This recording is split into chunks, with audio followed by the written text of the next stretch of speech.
نماز تہجد کا ذکر آیا ہے، اور ایسی یہ چیز ہے کہ اللہ تعالی نے فرمایا ہے کہ آپ نماز تہجد پڑھا کریں۔ تیرا رب چاہتا ہے کہ وہ آپ کو مقام محمود پر فیض کر دے۔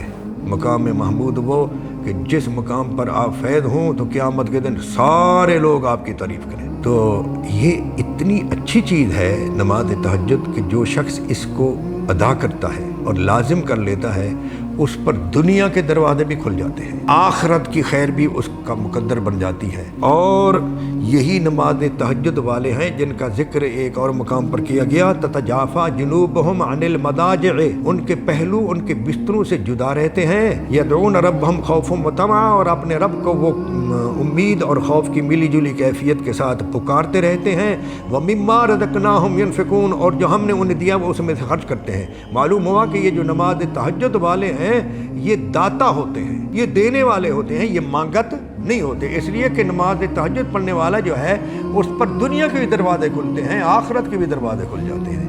یہ بہت بڑی چیز ہے۔ ویسے بھی میں آپ کو ایک مشورہ دوں کہ انسان کا 24 گھنٹوں میں یعنی شب و روز میں نماز تہجد تو بڑی اعلیٰ چیز ہے، اس کے علاوہ بھی کوئی نہ کوئی معمول کچھ پڑھنے کا ضرور ہونا چاہیے۔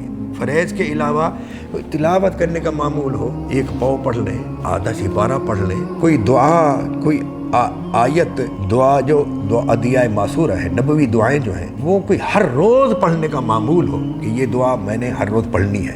یہ معمول جو ہوتا ہے نا، اس کی بڑی برکتیں ہوتی ہیں، آپ آزما لیں۔